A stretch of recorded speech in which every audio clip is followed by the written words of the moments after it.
Seorang mantan pembalap F1 dari GC Motor bernama Jung Jae-chul bersama seorang kepala polisi melakukan penggelapan dana. Kegiatan kotor itu terekam kamera pengawas di sebuah mobil. Lalu beralih pada asisten Jae-chul bernama Kyung Jun yang tengah dimintai keterangan soal keberadaan kamera pengawas itu. Saat itu, konyolnya Kyung Jun malah meminta minuman. Penyidik polisi pun ngamuk dan memecahkan sebuah gelas. Lalu tiba-tiba Kyung Jun mengambil pecahan itu dan mengiris pergelangan tangannya, seolah memilih mati daripada mengungkapkan yang sebenarnya.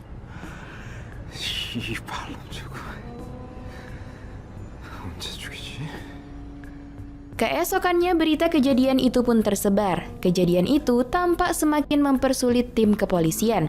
Opsir Eun Sion yang juga bagian dari tim penyelidikan ini tak mau berbagi data dengan Jaksaki, meski sudah didesak untuk menyerah.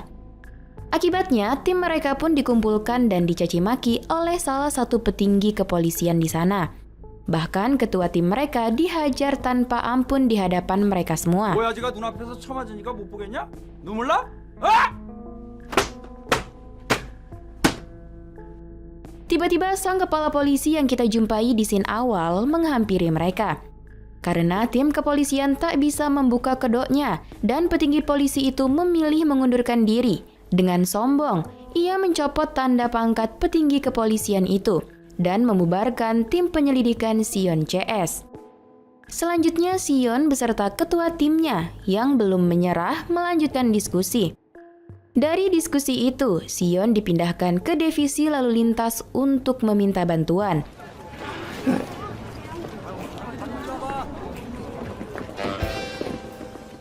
Keesokannya, Sion pergi ke kantor divisi lalu lintas. Ruangan yang kecil dan pengap membuatnya sedikit tak nyaman.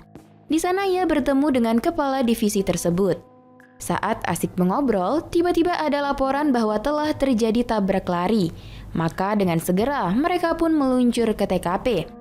Setelah sampai di TKP, Sion dibuat bingung dengan rekan barunya So Min-jae, yang cara kerjanya tak sesuai prosedur polisi dan sedikit aneh karena menggunakan insting. Tapi siapa sangka, ternyata insting Min-jae begitu kuat. Terbukti ada kecocokan antara CCTV dan dugaan Min-jae soal truk tersangka penabrakan itu. Dengan begitu, mereka langsung memburu truk tersebut. Lagi-lagi Sion dibuat terkesima dengan aksi Min-jae yang berani dan cekatan dalam mengejar tersangka.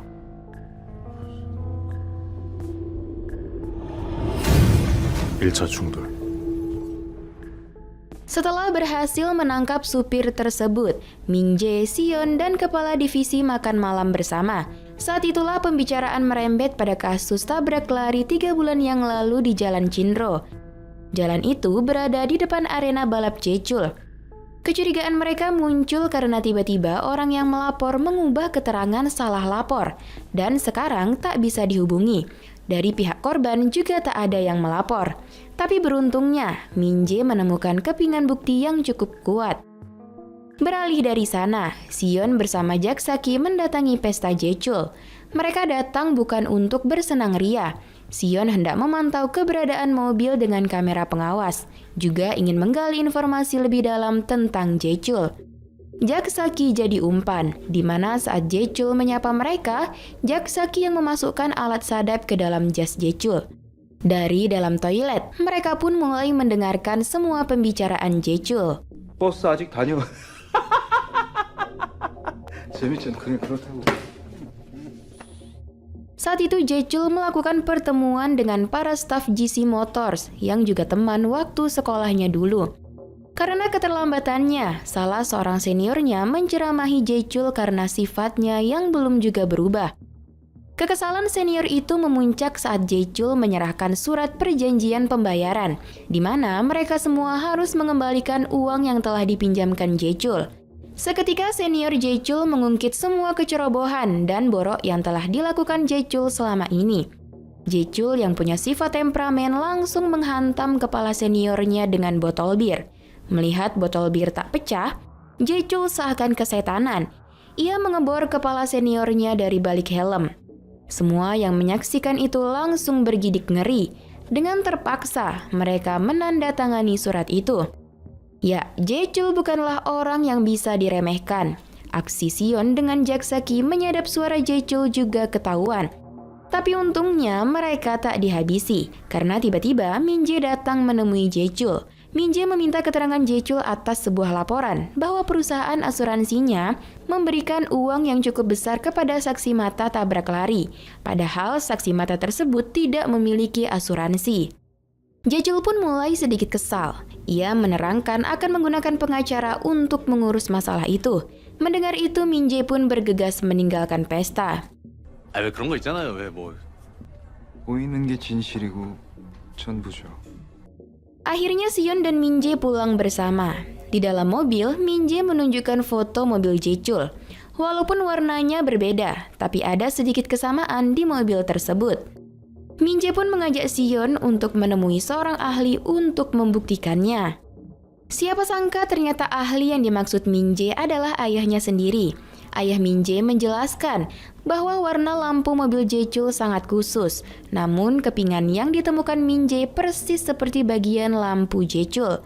Dari sini sudah jelas bahwa Jechul lah pelaku tabrak lari di Jalan Chinro. Tapi mereka tak bisa langsung menangkap Jechul dengan bukti yang belum seberapa. Saat itu mereka dikejutkan dengan kedatangan rekan Min Jae yang lain. Di antaranya sepasang suami istri yang datang menggunakan ambulans. Mereka pun lanjut makan bersama. Kepala divisi yang tengah hamil pun juga ikut bergabung. Diduga hampir setiap hari mereka makan bersama seperti ini. Jadi tak heran jika mereka terlihat sangat akrab. 또 비염 있니? Setelah makan, Sion baru tahu kalau Min Jae adalah anak angkat. Bukan itu saja, ternyata dulu ayahnya seorang polisi. Saat Min Jae terjerat kasus narkoba, ayahnya lah yang menangani kasus itu. Dunia Min Jae berubah sejak ia menyelamatkan ayahnya dari kecelakaan maut saat mengejar dirinya. Meski selamat, tapi ayahnya mengalami luka yang cukup serius dan harus berhenti dari polisi dan membuka bengkel mobil bersama Min Jae. 옛날에 저 같은 사람 다시 있으면 안 되잖아요. Sementara di sebuah gereja, Jechul yang khusyuk beribadah terganggu dengan kedatangan kepala polisi. Saat itu, kepala polisi langsung menghantukkan kepala Jechul ke meja hingga berdarah. Ia mengancam Jechul karena meninggalkan bukti kamera pengawas. Jechul tak bodoh, ia melakukan itu karena tak ingin kepala polisi lepas tangan setelah menerima uang tersebut. Kepala polisi kembali mengancam, tapi Jechul paham menjinakkan budaknya itu. Ia mengingatkan kepala polisi bahwa Jechul lah sumber uangnya. Keesokannya di bandara, Min Jae beserta kepala divisi dan Sion menemui Kyung Jun yang akan pergi ke luar negeri. Min Jae mulai menginterogasi Kyung Jun soal kejadian tabrak lari di Jalan Chinro. Tapi Kyung Jun menyebut tak tahu apapun. Saat itu juga, diam-diam Sion merekam pembicaraan mereka. Min Jae pun tak kehabisan akal. Ia bercerita tentang tahanan yang selalu menangis di malam hari karena ingin pulang. Hal itu sontak membuat Kyung Jun menjadi takut dan mau membuka suara. Ia pun menceritakan aksi penggelapan dana itu, serta menjelaskan sosok Jechul yang gila uang, kekanak-kanakan, dan tak mudah menyerah. Waktu itu Kyung Jun sudah mengingatkan Jechul agar tak mengendarai mobil seperti balapan. Tapi Jechul tak mendengarnya dan terjadilah kecelakaan itu. Jechul selamat dan hanya kaca lampu mobilnya yang pecah. Selain itu, Kyung Jun juga memberitahu mobil dengan kamera pengawas ada di lokasi balapan liar di jalan raya malam nanti. Setelah memberikan rekaman interogasi Kyung Jun kepada ketua timnya, Sion bersama Jaksaki ditugaskan mengambil mobil dengan kamera pengawas di lokasi yang sudah didapatkan. Flashback saat Sion dipindahkan ke divisi lalu lintas. Ternyata dipindahkannya Sion bukan untuk meminta bantuan dan membantu divisi itu menyelidiki kasus tabrak lari, melainkan hanya pengalihan. Karena mobil yang digunakan Jechul saat kejadian itu adalah mobil dengan kamera pengawas. Jika Sion dan divisi itu berhasil, maka tak hanya kasus tabrak lari saja yang rampung, kasus penggelapan dana itu juga. Di lain sisi, Min Jae dan kepala divisi mempersiapkan penangkapan Jechul. Semua petugas bersiap di posisi masing-masing. Karena kekurangan anggota, Min Jae terpaksa berjaga di terowongan sendirian. Kedua tim ini sama-sama tidak tahu jika mereka melakukan operasi di waktu yang bersamaan. Sementara di rumah Min-jae, ayahnya yang akan makan malam dikejutkan dengan kedatangan teman Min-jae yang mengadu ambulans istrinya rusak lagi. Karena cemas, ayah Min-jae pun memutuskan pergi mengecek ambulans tersebut.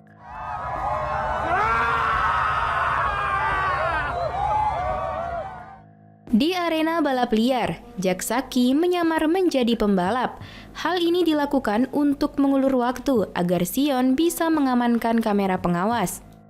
Sementara Min-jae yang tengah berjaga di terowongan harus adu duel dengan anak buah Jae-chul karena tak mau diperiksa. Akhirnya Min-jae kalah dan tak sadarkan diri. Kembali ke arena balap liar, Jae-chul datang menggunakan mobil yang terdapat kamera pengawas. Semua yang ada di sana bersorak menyambut kedatangannya. Lalu Jae-chul pun balapan dengan Jak Saki dengan mobil yang berbeda. Saat itulah Sion mulai memantau keberadaan mobil dengan kamera pengawas tersebut.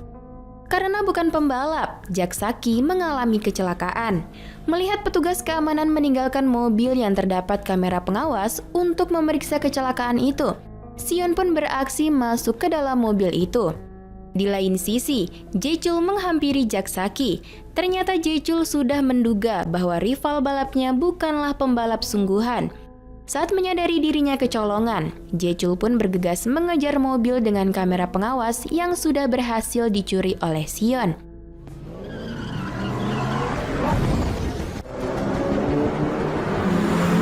Ya, kejar-kejaran pun terjadi. Saat itu Sion melapor pada ketua timnya, namun sayang anak buah Jae-chul mendatangi ketua tim dan menahannya. Kali ini balapan sudah keluar jalur. Mereka melintasi jalan raya dan membahayakan pengemudi lainnya. Saat melintasi gang kecil, sebuah ambulans lewat dan langsung dihantam mobil Jae-chul. Jae-chul makin kesal karena ambulans itu menghalangi jalannya, yang ternyata di dalam ambulans itu terdapat ayah Min-jae dan temannya. Ketulusan ayah Min-jae memperbaiki ambulans itu dibayar dengan malapetaka yang disebabkan Sion dengan Jae-chul.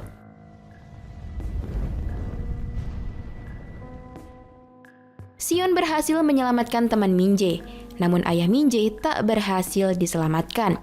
Bak mimpi buruk, Min-jae yang baru datang ke lokasi itu harus menyaksikan ayahnya terbakar di dalam ambulans tanpa bisa menyelamatkannya. Ayah yang paling disayanginya kini telah tiada. Kesedihan Min-jae berubah menjadi kemarahan saat melihat Jae-chul yang seolah tak punya hati, malah mencemaskan kamera pengawasnya. 너 때문에 다리 하나 아작났다. 고맙다. 살려줘서. Satu persatu penjaga Jae-chul dihabisi Min-jae. Bak kehilangan rasa sakit, Min-jae menabrakkan diri ke mobil Jae-chul. Maka berhasillah Min-jae menarik Jae-chul keluar dan mencekiknya. Saat Jae-chul hampir sekarat, Sion menyadarkan Min-jae dengan suara tembakan. Sambil mengarahkan pistol, Sion menyuruh Min-jae agar menghentikan aksinya.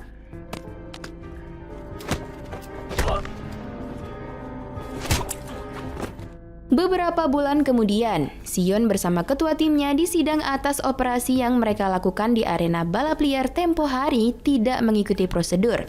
Mereka pun terancam diberhentikan dari kepolisian. Karena operasi itu membuahkan hasil, mereka pun hanya dianggap sebagai saksi. Lalu masuklah kepala polisi yang juga ikut disidang karena kasus penggelapan dananya. Saat itu, tiba-tiba saja ia memberikan bukti kamera pengawas dan mengakui semua tindakan kotornya tanpa membantah atau mengelak sedikit pun. Dengan begitu, Sion dan ketua timnya pun dapat bernafas lega. Setelahnya, Sion bertemu dengan ketua divisi lalu lintas. Saat itu, ia mengungkapkan penyesalan atas apa yang telah ia lakukan. Ketua divisi yang hanya manusia biasa tak bisa menutupi kekecewaannya. Ditambah Min-jae yang sangat terpukul dengan kejadian itu membuatnya tak bisa memaafkan Sion. 버리든지 태우든지 커피를 들이붓든지 가. Semua orang seolah tak berpihak pada Sion. Jak Saki yang ia temui pun kecewa karena Sion membuat Min-jae diskors dari kepolisian. Bukan hanya itu saja, bukti kasus tabrak lari yang harusnya didapatkan Sion waktu itu juga tak ada. Di akhir percakapan, Jak Saki memberikan berkas data terakhir dari kasus Jae-chul kepada Sion. Di markas GC Motors, terbongkarlah sebab muasabab perubahan sifat Sion, di mana ketua timnya sudah berpihak pada Jae-chul, yang mungkin saja Sion turut mengetahui hal itu. Ternyata sifatnya sama saja dengan kepala polisi dulu. Kini keinginannya itu sudah tercapai. Ketua tim merayakan kenaikan jabatannya. Saat itu Sion yang tidak hadir membuat ketua tim penasaran. Melalui sambungan telepon, Sion mengungkapkan keteguhannya memilih tetap menjadi polisi dan tidak mengikuti jejak kotor ketua timnya. Kini ia sudah menemukan sebuah bukti kuat kasus tabrak lari Jechul dari berkas data yang diberikan Jaksaki. Selanjutnya Sion sadar tak bisa melakukan penyelidikan ini sendirian. Ia mendatangi rumah Min Jae dan menemukan peta lokasi kejadian tabrak lari. Dari sana barulah ia mengerti mengapa tak ada korban yang melapor, karena mobil korban sudah ditenggelamkan di danau. Sion pun menjumpai Min Jae di danau itu. Ia mengajak Min Jae untuk menangkap Jechul. Min Jae menceritakan kejadian tabrak lari ini sama seperti kejadian ayahnya. Ia akan mencari bukti kuat dan Sion yang akan menyebarkannya di internet. Pun jika cara itu tak berhasil, maka Min Jae akan membunuh Jechul. Tapi Sion tahu, Min Jae tak akan membunuh Jechul karena ayah Min Jae tak ingin Min Jae melakukan itu. Dan terjadilah perdebatan yang emosional di antara mereka. Setibanya di rumah, Min Jae terkejut karena Jechul sudah berada di bengkel ayahnya. Di sana, Jechul menyamakan Min Jae dan dirinya yang sama-sama keparat. Karena dulu saat Min Jae masih menjadi preman, ia membawa pengaruh buruk bagi orang lain. Hal itu pun diakui Min Jae. Namun kini ia sudah berubah, sedangkan Jechul belum. Jechul pun mulai panas dan menantang Min Jae balapan. Hal itu pun diterima Min Jae. Di akhir percakapan, Jechul mengancam Min Jae bahwa ia akan mati jika bertemu dengan Jechul sekali lagi. 넌 나한테 절대 안 돼. 가세요. 다음엔 영장 갖고 만납시다. Keesokannya saat dalam perjalanan menuju bandara, Jechul ingin mampir ke arena balapnya. Mendengar itu, Sion dan Min Jae yang dibantu oleh Jaksaki menyadap mobil Jechul bergegas ke arena balap. Sementara Jaksaki tampak pucat setelah melakukan penyadapan itu.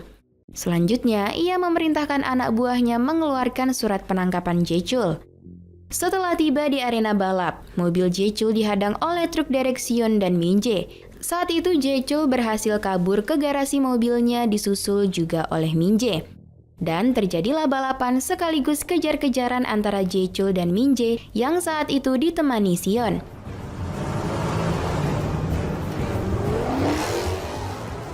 Nampaknya aksi kali ini merembet ke jalan raya. Banyak mobil lain yang turut jadi korban amukan Jechul. Hal ini membuat Min Jae lemah dan memutuskan berhenti mengejar Jechul. Jika ia terus menuruti ambisinya, maka semakin banyak manusia tak berdosa yang terluka. Di tengah situasi itu, tiba-tiba Ketua Divisi Lalu Lintas membantu mereka untuk menangkap Jechul dengan mengerahkan semua petugas dan mengaktifkan sinyal darurat agar memblokade semua jalan dan menuntun Jechul ke arena balap lagi. Terlihat tak ada yang merespon. Supir ambulans yang selamat waktu itu membujuk semua orang agar membantu, mengingat semua kebaikan yang telah dilakukan ayah Min Jae. Sementara di danau sedang dilakukan pencarian mobil korban. Situasi berubah menjadi haru dan seketika semua orang membantu memblokade jalan. Sementara Sion dan Min Jae memutuskan berpencar. Ketua tim polisi pusat mendatangi kantor kepala lalu lintas. Ia ingin mengambil alih operasi ini.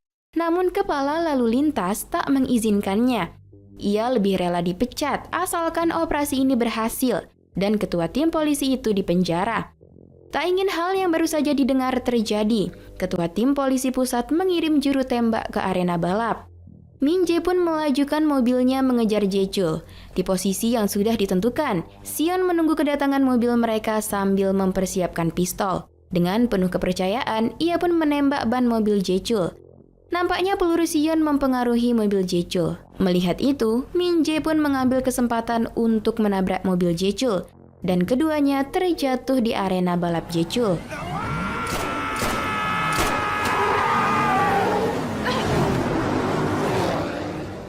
Kemudahan tak serta-merta terus terjadi. Pihak kepolisian pusat menyulitkan operasi ini karena mereka belum mendapatkan izin. Sion pun bergegas ke arena balap. Sementara di arena balap, Jechul dan Min Jae selamat. Adu jotos antara mereka pun tak terelakkan. 차라리 김민지였으면 참 쉬웠을 텐데. Saat itu Jae-chul hampir lolos karena surat penangkapannya tak bisa dikeluarkan. Akibat Young-jun mengaku sebagai pelaku tabrak lari. Semua yang telah dilakukan terasa sia-sia. Helikopter beserta juru tembak telah siap menembak kepala Min-jae. Jae-chul seolah mengingatkan perkataannya dulu bahwa Min-jae pasti akan mati jika bertemu dengannya lagi. Dan peluru pun dilepaskan. Namun Min-jae berhasil diselamatkan Sion yang datang tepat waktu. Sion jadi terluka. Melihat itu, Min-jae semakin kalap. Ia mengambil pistol Sion dan mengejar Jae-chul. Ia pun berhasil mencegah Jae-chul yang kabur. Dengan segera, ia menarik pelatuk dan mulai membidik Jae-chul. Sion yang melihat itu berusaha mencegah Min-jae. Lalu tiba-tiba Jae-chul menusuk Min-jae. Bukannya menembak kepala Jae-chul, Min-jae justru memborgol tangannya beserta tangan Jae-chul. Di ujung nyawanya yang sekarat, ia berhasil menjebak Jae-chul karena mencoba membunuh Min-jae yang seorang polisi. Maka dengan begitu, Jae-chul bisa ditangkap karena para polisi yang baru sampai turut melihat kejadian itu. Beberapa bulan kemudian, dalam perjalanan Sion ke suatu tempat, rupanya mobil korban tabrak lari Jae-chul sudah berhasil ditemukan. Hal ini seolah menegaskan bahwa bandit Jae-chul telah berhasil dipenjarakan. Usut punya usut, rupanya Sion pergi menemui Min-jae.